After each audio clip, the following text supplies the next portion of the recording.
Então, nós falamos, né, inicialmente sobre essa questão da relação gramática, né, e estrutura.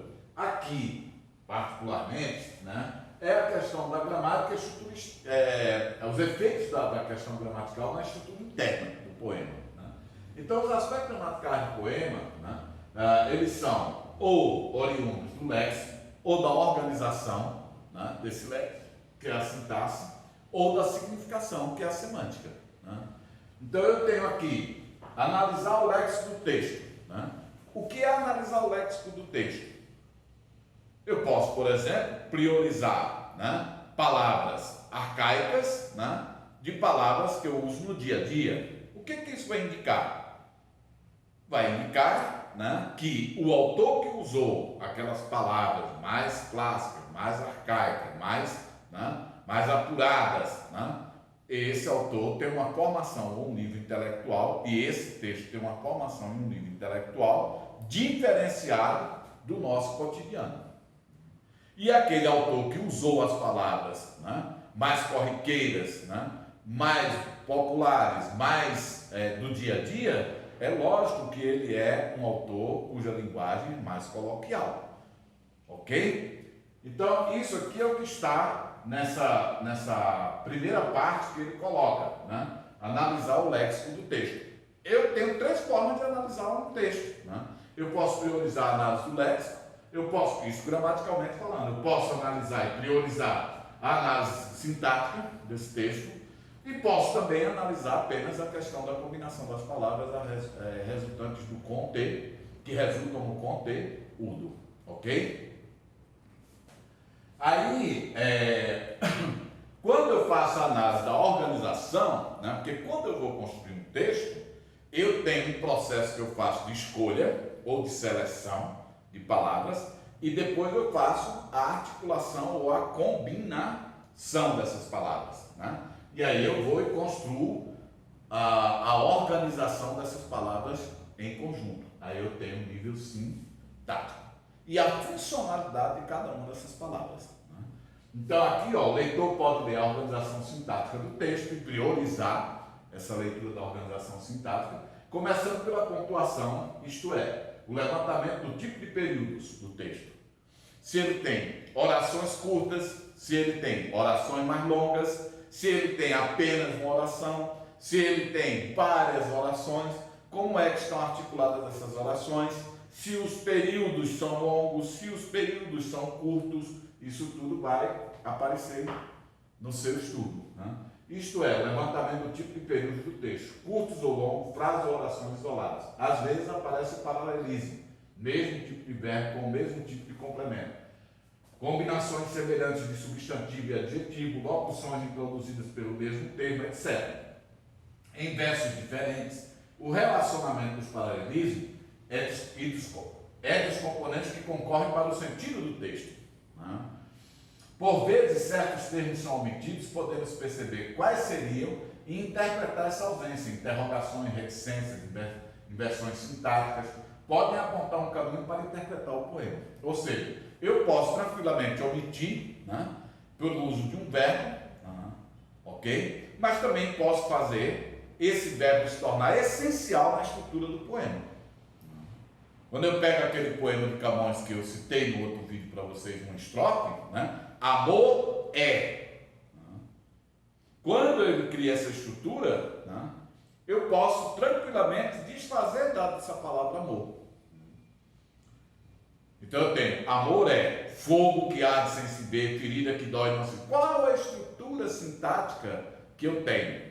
É o sujeito e o complemento, que é um predicativo. Então eu vou falar de qualificativos do amor. E a estrutura que ele escolhe é a estrutura da contradição. Amor é fogo, mas não arde. Ferida, mas não dói. Ok? Então, amor é fogo que arde sem se ver, ferida que dói não se sente, contentamento descontente, dor que desatina sem doer. Percebe? E aqui é exatamente isso que ele está dizendo, que essas combinações eles vão, na verdade, levar para a leitura de significação ou de sentido do poema. Isso é o paralelismo. Amor é fogo que há sem se ver, é ferida que dói e não se sente, é um contentamento descontente, é dor que desatina. A repetição dessa estrutura paralelística, né, ela vai nos apontar para uma definição do sentimento amoroso, ok? Bom, e quando eu vou diretamente para o nível semântico, né, é claro que a valorização do sentido semântico, né, ela vai ser e vai colocar em evidência o sentido do texto. Ao tratar dos demais níveis do poema, o aspecto semântico nunca deixou de estar presente. As figuras sonoras, a organização sintática, o vocabulário, o emprego das categorias gramaticais, tudo bem voltado para a questão do sentido. Ao que se acrescenta o estudo das seguintes figuras de linguagem, ou seja, né, as figuras elas vão ter, né, papel decisivo na priorização do sentido ou não do texto. Então aqui, ó, a comparação que não deve ser confundida com uma metáfora tal como nós concebemos, né? Embora eu digo sempre que todas as figuras são metáforas, né? Mas como a gente considera, né, determinadas comparações de ordem subjetiva no campo metafórico, então a comparação é aquela que é comparativa, quando você tem a presença definitiva da conjunção, né, que está ali, né.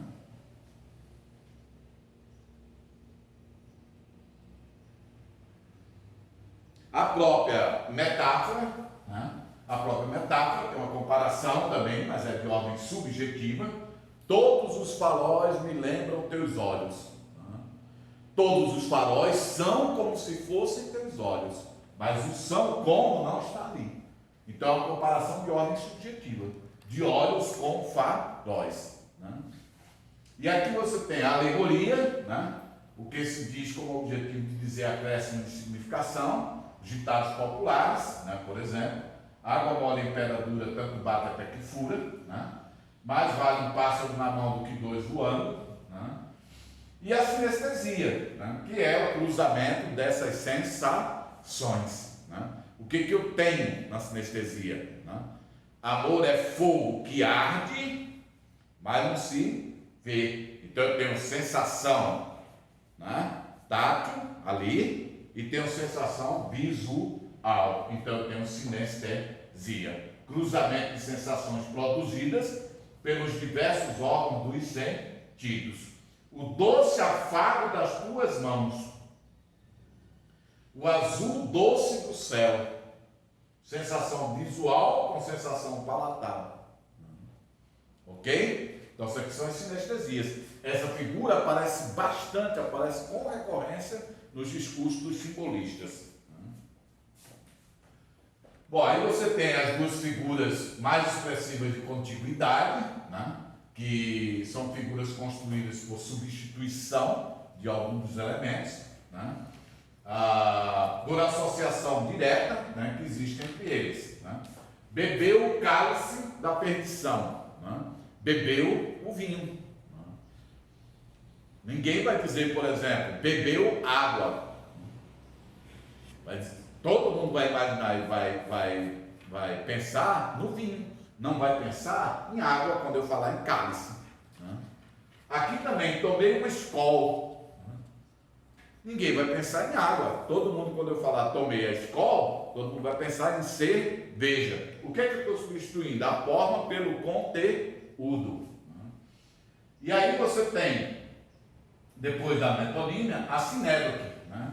A sinédoque, na verdade, é um tipo especial de metonímia, né? Em que se troca a parte pelo todo, normalmente. Né? Os cabelos brancos chegaram e dormiram por ali. A pessoa chegou e dormiu, né? Não foram os cabelos brancos. Eu estou substituindo o todo, que é a pessoa, por uma parte apenas. E provavelmente essa pessoa era um idoso. Né? A cruz é a nossa luz, o cristianismo. Né? O cristianismo. Substituído totalmente, né, pelo elemento simbólico que é a cruz.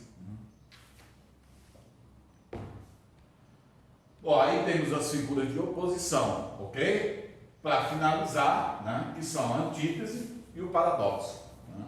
Então, a antítese, a oposição que ocorre entre palavras, né? E aí eu tenho que ter a antítese mesmo, eu tenho que ter claro, escuro, doce, amargo, né? Tenho que ter antônimos, né, confrontando, e o paradoxo, um jogo de ideias, e não a presença das palavras contrárias. Vida e morte são antônimos, aí você tem antítese. E aqui no paradoxo você não tem antítese, você tem um jogo de ideias contrárias. Tá? Amor é fogo que arde sem se ver, tá certo? Ardência, né, é contraditório, né, de doer e não doer, mas não é a antítese, não é o antônimo, ok? E o oxímoro, o que é o oxímoro? É o que você tem naquele poema de Camões. É uma sequência de ideias contraditórias do começo ao fim. Então ele define o amor como um sentimento contraditório. E aí nos três últimos versos, né, ele constrói o feixe de ouro. O que é esse feixe de ouro? Ele define esse amor, porque ele vem falando de sentimentos contraditórios no poema inteiro, né? Amor é fogo que arde sem se ver, é ferida que dói não se sente, é um contentamento descontente, é dor que desatina sem doer, é um não querer mais que bem querer, é solitário andar por entre a gente. Quando chega lá no final do poema ele diz: mas como causar pode ser o favor dos corações humanos amizade, se tão contrário a si é o amor? Ok? Quer dizer, tão contrário, por quê? Porque ele veio dizendo desse sentimento contraditório e ele finaliza, né, o poema fechando com uma definição, né, do contraditório. Então você tem a construção de um oxímoro, ou seja, várias ideias contrárias encadeadas que resultam numa grande contradição. Aí você tem o oxímoro, né, que é o encadeamento. Ok? No caso do aviso aos náufragos, a figura dominante é a personificação, que é a figura predominante no romantismo.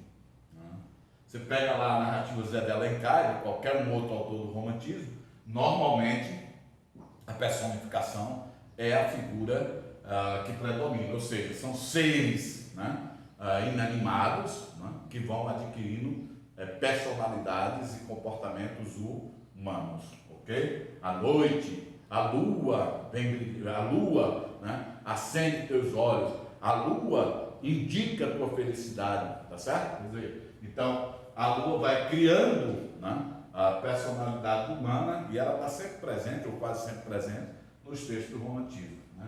Aqui, ó, nasceu para ser parda, nasceu para ser praia, ok? Ao ponto de a página, além de nascer, né, página não nasce, né? Quer dizer, página, nascer é personificação. Por quê? Porque eu estou dando uma qualidade humana, que é nascer, a um ser que é inanimado.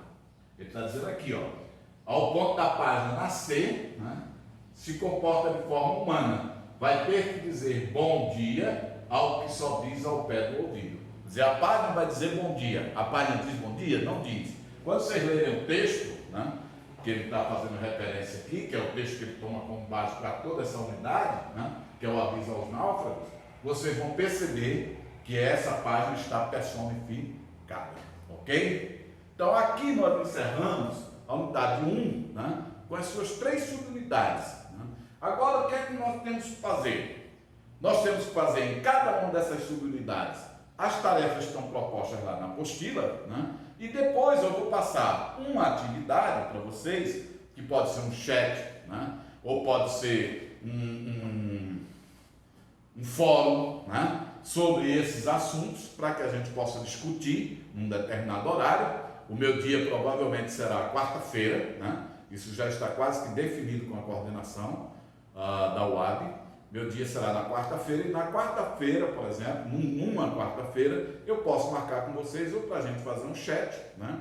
Ou para a gente fazer, vocês apresentarem alguma coisa, ou para a gente fazer um grande recital, ou para a gente falar um pouco e discutir um pouco sobre essas 3 subunidades, ok?